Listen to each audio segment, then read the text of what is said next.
All right, 97.7 Outlaw Radio FM listeners, you already know what time it is. And right here, right now, we actually have a legendary individual in the building. We have the former manager of the legendary late great Big L. We have Mansa Musa right here live on the line, man. How are you doing this evening?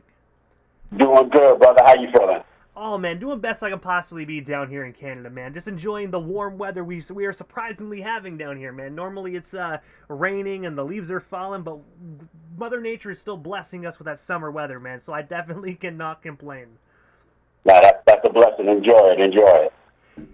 And I know you're a busy guy, man, so I'm going to dive right into this broadcast, man. But I want to take you back to the early stages of your career. I actually read that you actually started out in the music business as a hip-hop artist. For the listeners that might not know this about you, I was wondering if you can actually tell us a bit more about that. And, of course, what originally made you decide to actually venture into the music industry as an MC? Absolutely. I take you all the way back to high school days, Murray Bertram High School in New York, where a lot of my friends and fellow students, we all came out of the whole hip-hop culture.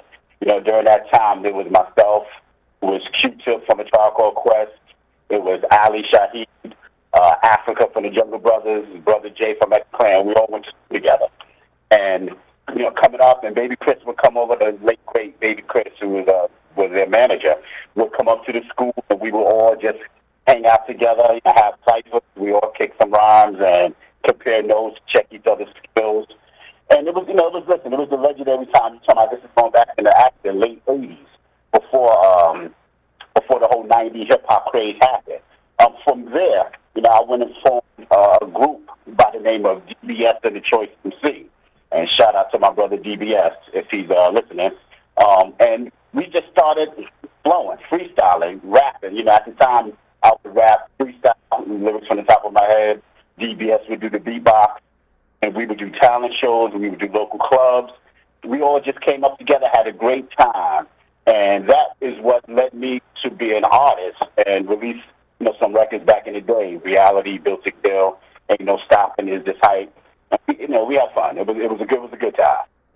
And speaking of those early on records that you actually brought up, have they actually since been released on the internet for individuals to actually stream or purchase today? Because I do know, unfortunately, some of those old records, they haven't made their way to the internet as of yet. I'm fortunate. I keep everything. So I have copies of the records. We have copies of the videos. They're online. You can go to our website, 12tribesmusic.com, music with a K. Again, that's 12tribesmusic.com.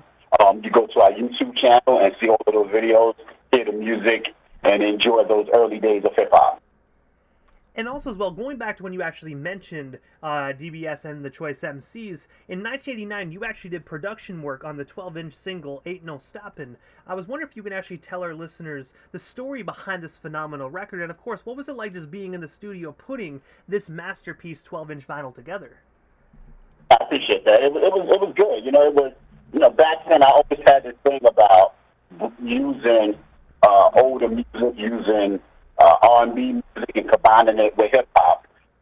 So Ain't No Stopping Us Now, by McFadden and Whitehead, the late great McFadden and Whitehead, which is a song that I think everybody knows, was a song that inspired me when I sat down and wrote the lyrics. I said, listen, ain't no stopping. No matter what we're going to do, we're going to get into this game. We're not going to be stopped. We're not going to allow the industry to stop us. Let's go have some fun. Let's put this record out, and let's try to make some history here. So Ain't No Stopping was born from there, and it went on and did well, and allowed us to really be exposed to music, to the music industry, and the start of my career, the start of this, everything I've been able to achieve thus far. And I do have to say as well, that definitely is such a phenomenal record. And I gotta say, it's timeless as well, because if you listen to that today, that record right there, Ain't No Stopping, is even irrelevant today. Is relevant today in 2022. Absolutely, especially with the trials and tribulations we've gone through as a society, as a culture, just everything. So you got to stay focused. You got to understand, no matter what, don't let anything stop you. And again, ain't no stopping us. And also as well, you were actually the music video director for Mobb Deep's music video "Survival of the Fittest." I was wondering, how did that opportunity arise for you? And of course, what was it like just being able to work alongside Mobb Deep behind the scenes? Rest in peace to Prodigy and peace to Havoc. Good brothers, very good brothers. So we're going to go back to 1995. So I started, before Mobb Deep, I started managing Big L, who, of course, everybody knows and was a legend before his own time. After Big L, Mobb Deep came on, and they had just did Shook Ones, which was a huge record. And at the time, I worked closely with RCA Records, and they wanted to do a video for Survival of the Fittest. So I sat down, listened to the lyrics, felt the energy of the music, and since I'm a writer, I was able to translate my vision into their words and create a video that has gone on to do very, very well. I think Survival of the Fittest was a very big hit for them. The video was a big hit. But I'll tell you something. When I first did it, because that was actually the first video I directed, when I first did it and took it to the label, everybody wasn't thrilled about it. You know, you have some people that loved it, some people didn't. But I felt in my gut.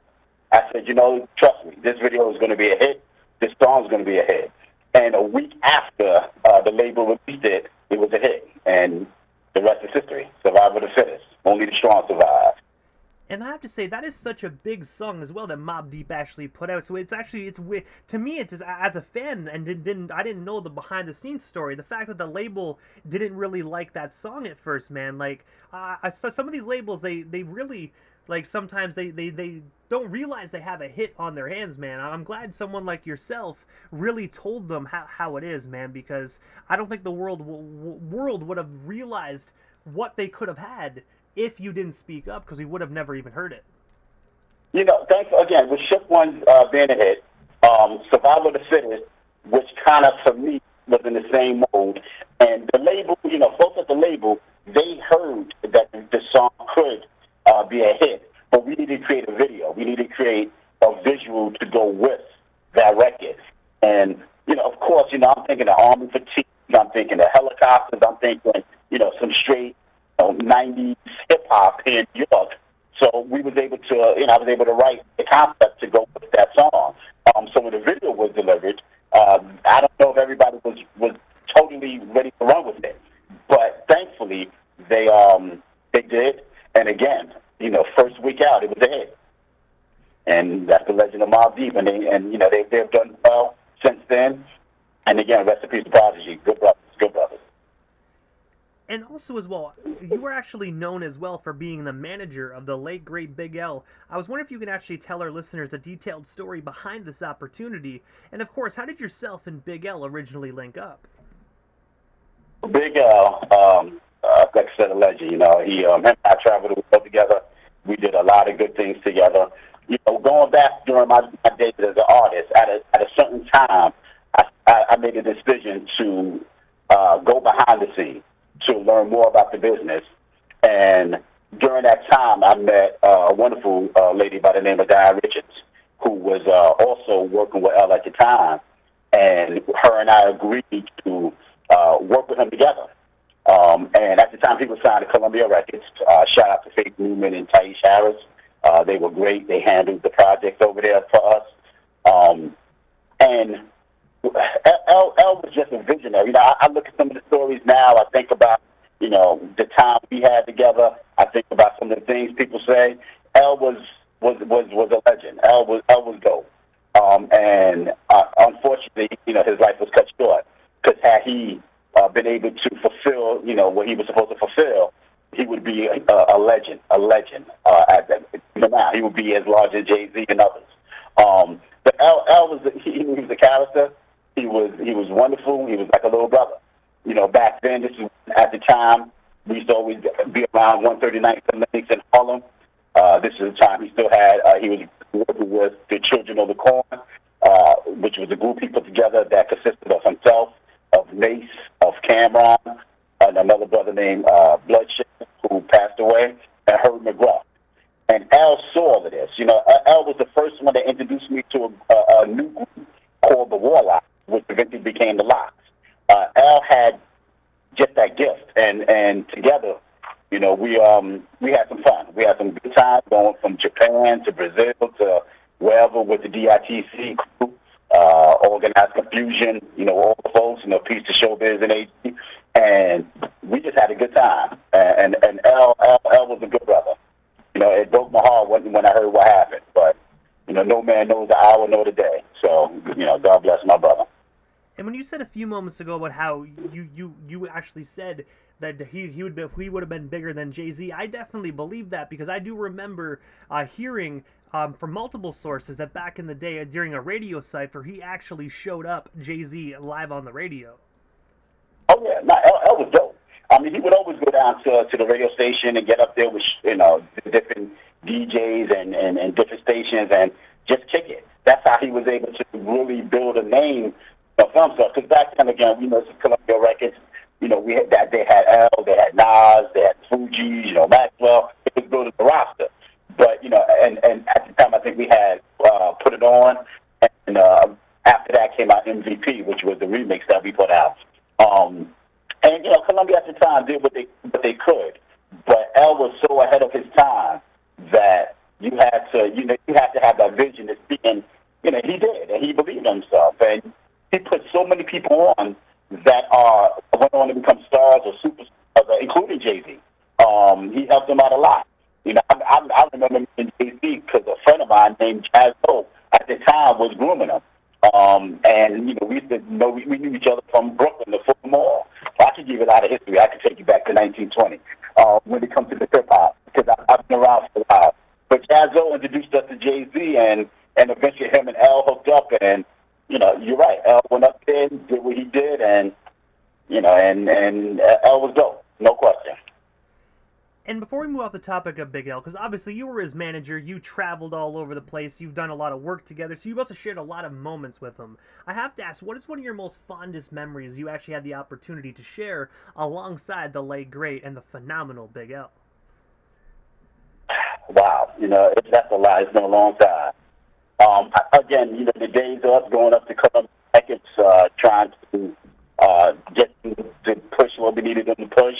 The time when he decided to actually open up his own label, Flamboyant. But even then, what we did is we actually recorded another project that a lot of people didn't know about. And that project eventually came out, I believe, on Rock Records, and eventually went gold. This is after, you know, the brother had passed. But that was the next album on Columbia Records. And we had a great time recording it. You know, he would go in, knock out the demos.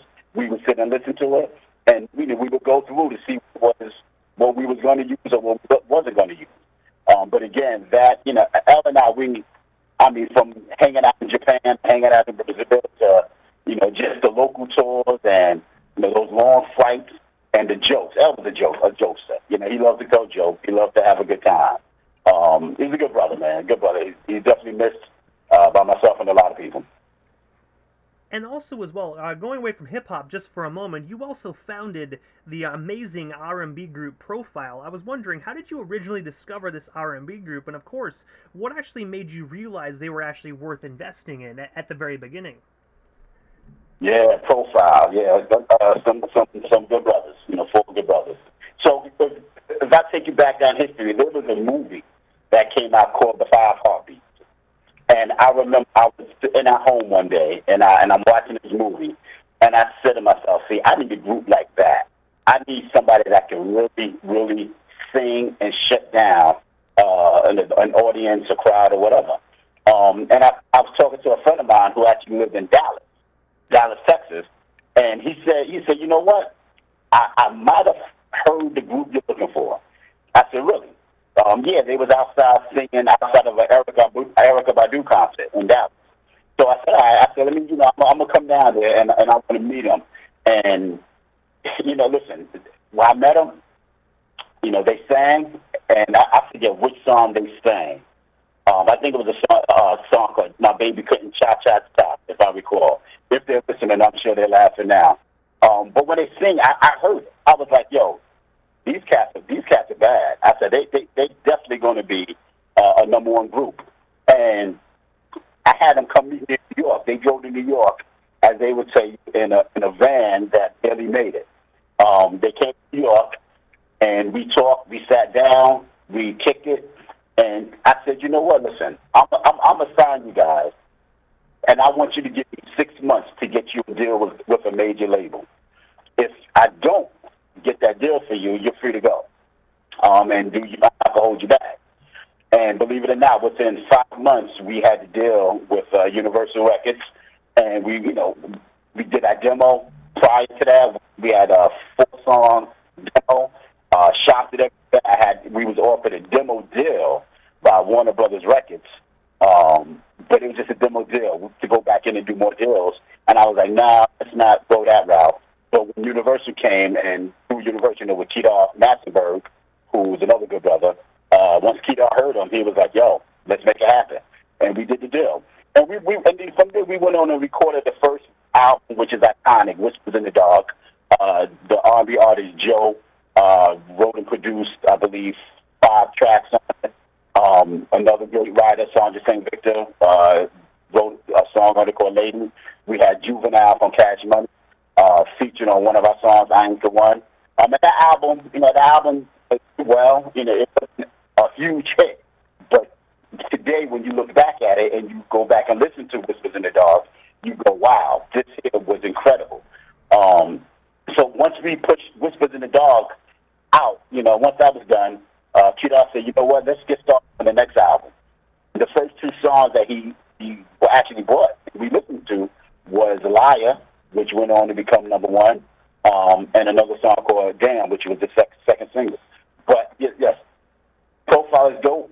Back then, Profile is dope now, and if LJ, Baby Boy, Hershey, and Face is listening, peace, brothers. What's up? And I gotta say as well, that album to me was probably one of the most amazing R&B albums to actually come out just right before the millennium, man. I really feel that kicked off the R&B era of the millennium in the most perfect way. That definitely was a masterpiece of a debut album. You don't hear R&B like that today, unfortunately. That's true. That's very true. And that was the whole idea, was to make this a real strong R&B record, to position Profile to in a position that they can have a career. Unfortunately, you get a lot of artists that come up with a hit record, a hit single, and, they're called one-hit wonders. Everybody's like, well, what happened to them? Because a lot of times, labels and producers, sometimes, they just want that record. They don't want a hit career. So for me, it was like, listen, let's make this a hit career. Let's give them music that will last forever. And Profile's dope. And hopefully, if they're listening, maybe we need to do it again. Profile. And also as well, I actually read that you actually had the opportunity to work alongside West Coast hip-hop legendary producer Dr. Dre. I was wondering if you can actually tell our listeners a story behind that recording session, and of course, what was it like being able to work alongside Dre? Well, see, I didn't personally work with Dre. A good friend of mine, a producer that I worked with by the name of Mark Jackson, who is incredible, has been working with Dre, I guess now for about 20 years. He's worked with everyone from Eminem to 50 Cent to Dre to Dave Matthews Band. And Mark is dope. And Mark Jackson, peace, brother, if you're listening. He's a legendary producer. I'm very proud of him. And he does some good music, some music that people may not even know he's behind. But he's behind there on the keyboards and putting that music together. And also as well, jumping ahead of the timeline a little bit, in 2019, you actually teamed up with Juice the Witch Doctor to act where you both became CEOs and co-founders of the label titled 12 Tribes Music that you talked briefly about throughout the interview. I was wondering if you can actually tell our listeners a story behind this business partnership, and of course, what actually made you guys decide to launch this company in particular? Well, Juice is my brother. I believe he did an interview last week, and he kind of give a little bit of our history. Juice and I go back long before high school, before all of those, the music thing really popped off.